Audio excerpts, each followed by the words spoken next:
So, welcome. We are very happy that you are present here. And it's one of the first meetings that we have with the presence of the people.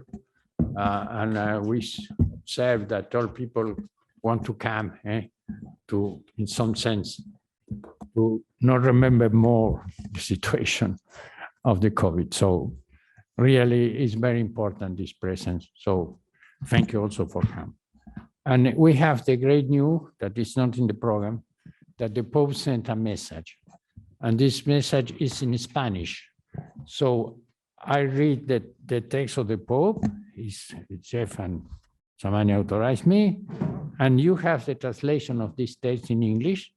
It's not the official translation, it's a translation way we do, but with the collaboration of Gabriela. But I think it could be better of the official translation, so no problem. Anyway, I read the text of the Pope. Please, can I have the text? The text is sent to the President, so I have the authorization you to read it. Okay. Mensaje del Santo Padre para el encuentro de la Pontificia Academia de las Ciencias Sociales sobre la primera bienaventuranza. Queridos hermanos y hermanas, según San Agustín, toda la perfección de nuestra vida está contenida en el Sermón de la Montaña. Y lo demuestra San Agustín por el hecho de que Jesucristo incluye en ellas el fin que nos conduce, es decir, la promesa de la felicidad. Ser felices es aquello que más anhela el ser humano. De ahí que el Señor promete la felicidad a los que quieran vivir según su estilo y ser reconocidos como bienaventurados. Toda la felicidad está incluida en estas bienaventuradas palabras de Cristo. Ahora, si bien todos los humanos desean la felicidad, difiere en sus juicios concretos sobre la felicidad. Algunos desean esto, otros aquello. Hoy nos topamos con un paradigma imperante, muy difundido por el pensamiento único, que confunde la utilidad con la felicidad, pasarla bien con vivir bien, y pretende volverse el único criterio válido de discernimiento. Una forma sutil de colonialismo ideológico. Se trata de imponer la ideología según la cual la felicidad solo consistiría en lo útil, en las cosas y en los bienes, en la abundancia de cosas, de fama y de dinero. Ya el salmista lamenta esta tergiversación. Feliz el pueblo que tiene solo todo esto.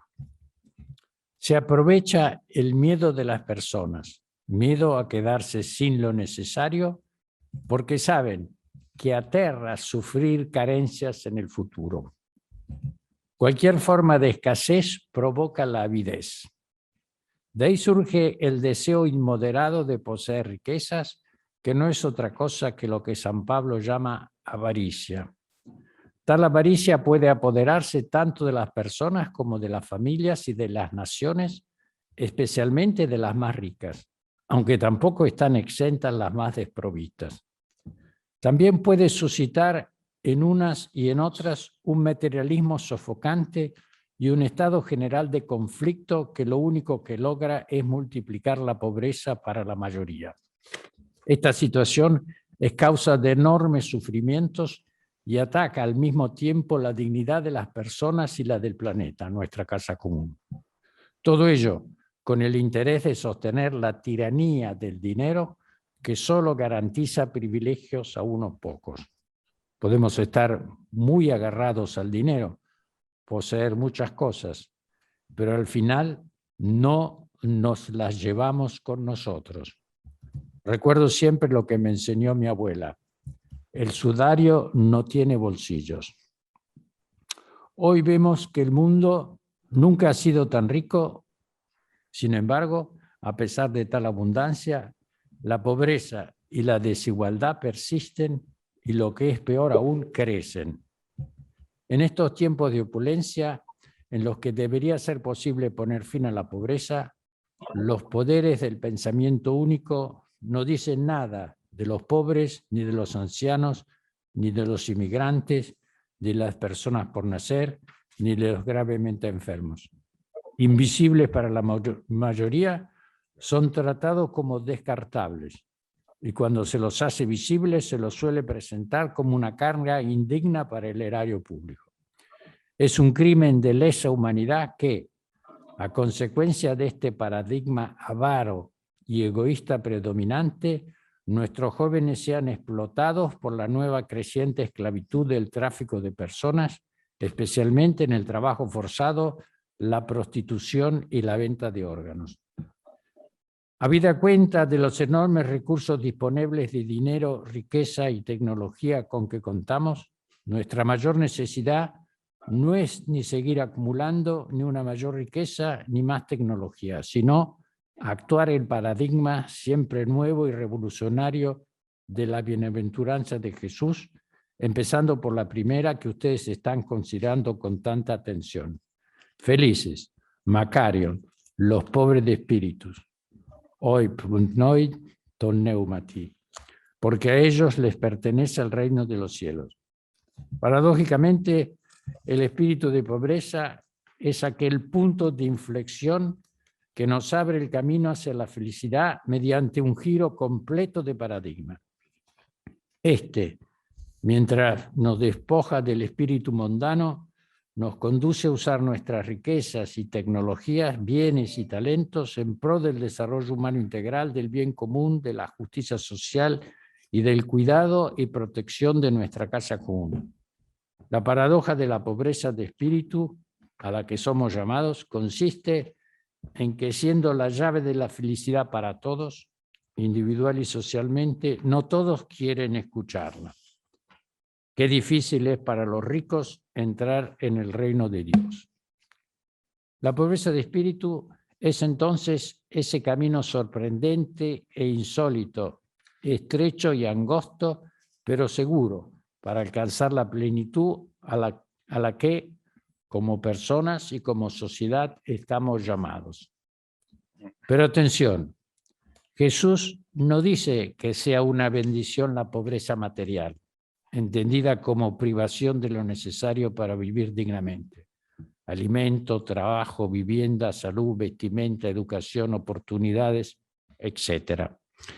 Esta pobreza es causada la mayoría de las veces por la injusticia y la avaricia, y no tanto por la fuerza de la naturaleza. Calentamiento global, calamidades, pandemias, terremotos, inundaciones, tsunamis, etc. Es más bien, en algunas de estas últimas, no pocas veces también se advierte la manipulación humana. La pobreza, como privación de lo necesario, es decir, la miseria, es socialmente, como lo han visto claramente Leon Bloy y Peggy, una especie de infierno, porque debilita la libertad humana y pone a los que la sufren en condiciones de ser víctimas de las nuevas esclavitudes, trabajo forzado, prostitución, tráfico de órganos y otras más, para poder sobrevivir. Son condiciones criminales que en estricta justicia deben ser denunciadas y combatidas sin descanso. Todos, según la propia responsabilidad, y en particular por los gobiernos, las empresas multinacionales y nacionales, la sociedad civil y las comunidades religiosas, deben hacerlo. Son las peores degradaciones de la dignidad humana y para un cristiano las llagas abiertas del cuerpo de Cristo que desde su cruz clama, tengo sed. Felices ustedes los pobres porque el reino de Dios les pertenece, como lo afirma San Lucas. Es un llamado a la libertad que prioriza la necesidad de socorrer al enfermo y al pobre con alimento, salud, refugio, vestimenta y otras necesidades básicas. Es más, Jesús proclama que en el juicio final se medirá a todas las personas, a las familias, a las asociaciones, como también a todos los pueblos, según el protocolo de ayuda a los hermanos necesitados. Les aseguro que cada vez que lo hicieron con el más pequeño de mis hermanos, lo hicieron conmigo. Los pobres de espíritu son ricos de este instinto del Espíritu Santo, son ricos de fraternidad y deseosos de amistad social. Así lo testimonió el joven San Francisco, hijo de un rico comerciante en los albores de la era industrial del capitalismo y de la banca. Abandona las riquezas y comodidades para hacerse pobre entre los pobres, testimoniando esta bienaventuranza con el llamado sposalizio con Madonna Povertà.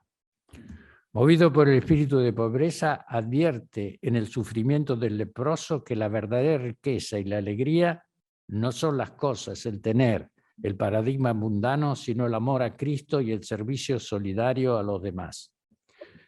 En un sentido plenamente serio y entusiasta, afirma Chesterton, San Francisco podría decir: bienaventurado quien nada tiene ni espera, porque poseerá todo y de todo disfrutará. Asimismo, tocada por el sufrimiento de la multitud de pobres de nuestro tiempo que consideraba como propio, la misericordia ha sido para la Madre Teresa de Calcuta el agua viva y el pan vivo que daban primor a cada obra suya y la energía que saciaba y alimentaba a los que no tenían nada más que hambre y sed de justicia. Del mismo modo, muchos hombres y mujeres de fe viva, y no solo, han recibido gracias de los pobres, porque en cada hermano y hermana en dificultad abrazamos la carne de Cristo sufriente. Junto al aumento masivo de la pobreza, la otra consecuencia del paradigma materialista predominante es el creciente incremento de la grieta de las desigualdades, lo cual causa el malestar social y generaliza el conflicto, no solo poniendo en peligro la democracia, sino también debilitando el necesario bien social. Este trágico y sistemático aumento de las desigualdades entre grupos sociales dentro de un mismo país y entre las poblaciones de los diferentes países tiene también un impacto negativo en el plano económico, político, cultural e inclusive espiritual. Y esto a causa del progresivo desgaste del conjunto de relaciones de fraternidad, amistad social, concordia, confianza, fiabilidad y respeto, que son el alma de toda convivencia civil. Naturalmente, la avaricia que mueve el sistema ha dejado de lado ya desde hace mucho tiempo la principal consecuencia económico, social y política del espíritu de pobreza, aquella que exige la justicia social y la corresponsabilidad en la gestión de los bienes y de los frutos del trabajo de los seres humanos. ¿Acaso soy el guardián de mi hermano? Génesis. El Catecismo de la Iglesia Católica recuerda que el derecho a la propiedad privada adquirida o recibida de modo justo no anula la donación original de la tierra al conjunto de la humanidad. El destino universal de los bienes continúa siendo primordial, aunque la promoción del bien común exija el respeto de la propiedad privada, de su derecho y de su ejercicio. Y poco después agrega, los bienes de producción, materiales o inmateriales, como tierras o fábricas, profesiones o artes, requieren los ciudadanos de sus poseedores, los cuidados de sus poseedores, para que su fecundidad aproveche al mayor número de personas. De modo que los poseedores de bienes deben usarlos con espíritu de pobreza, reservando la mejor parte al huésped, al enfermo, al pobre, al viejo, al desvalido, al excluido, que son el rostro tantas veces olvidado de Jesús, que es quien buscamos cuando buscamos el bien común. El desarrollo de una sociedad se mide por la capacidad de socorrer premurosamente al que sufre. Ya en 1967 San Pablo VI escribía en la encíclica Populorum Progressio: sabido es con qué firmeza los padres de la Iglesia han precisado cuál debe ser la actitud de los que poseen respecto a los que se encuentran en necesidad. No es parte de tus bienes, así dice San Ambrosio, lo que tú das al pobre, lo que tú le das le pertenece, porque lo que ha sido dado para el uso de todos, tú te lo apropias. La tierra ha sido dada para todo el mundo y no solamente para los ricos. Termina la cita de San Ambrosio y del Papa.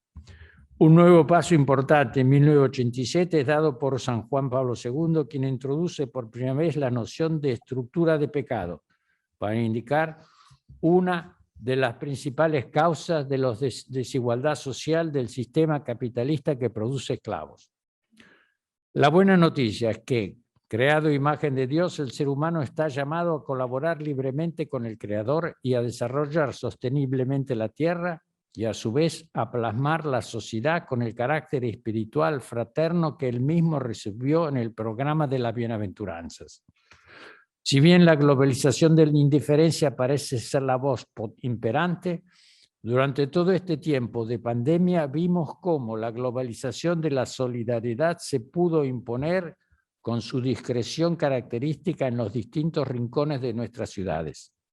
Debemos, por tanto, despojarnos de la mundanidad para que el espíritu de las bienaventuranzas, y en nuestro caso la pobreza de espíritu, adquiera forma entre nosotros y entre los pueblos.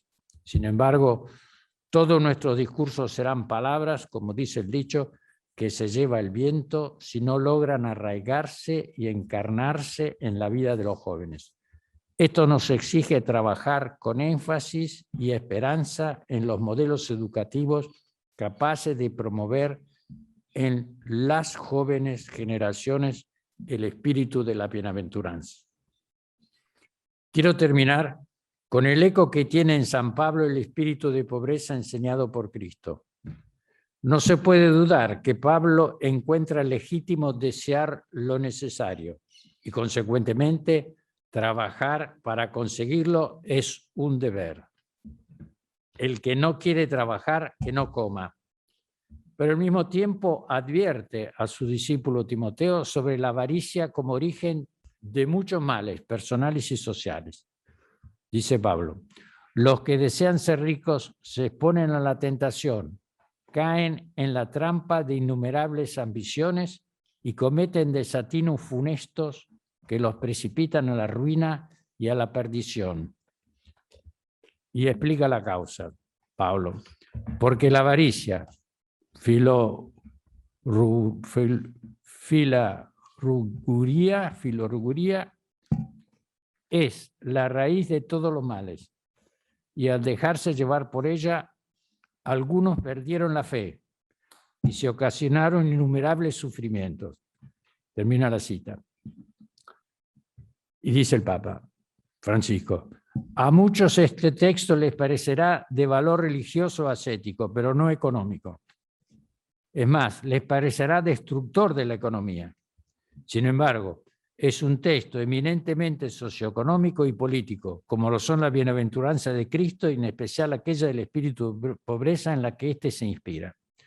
Porque Pablo individualiza con extrema lucidez, se ocasionaron innumerables sufrimientos, es decir, la avaricia no les suministró el bienestar económico social que buscaban, ni tampoco la libertad y la felicidad que deseaban.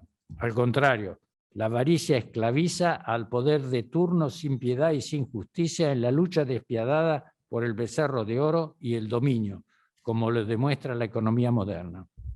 Por ello, el bienestar mismo de cada persona, de la economía y de la sociedad local y global exige el espíritu de pobreza, el ser capaces de regular el deseo de lucro y avaricia, de dejarnos guiar por el Espíritu Santo, cuyos frutos de amor, alegría y paz, magnanimidad, afabilidad, bondad y confianza, mansedumbre y dominio dice.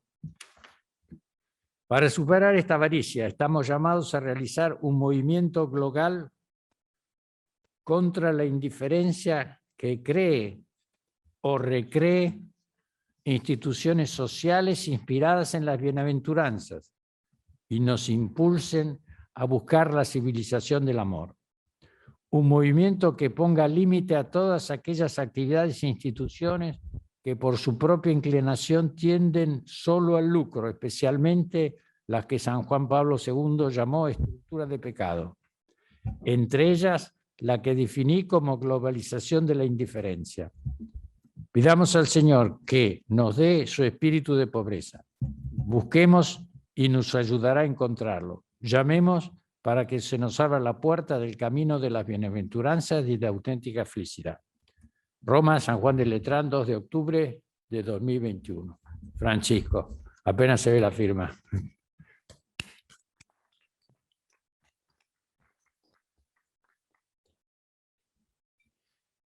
Do you want to say a few words? I don't. I am very happy with this message because, of course, it's very complete and put our very clear our program and explain the real paradox that to be rich, to have the possession of the land and the planet and all the things, we need to have the spirit of poverty. That is a contradiction, but this is the real contradiction that we need to follow. No more, please, Jeff.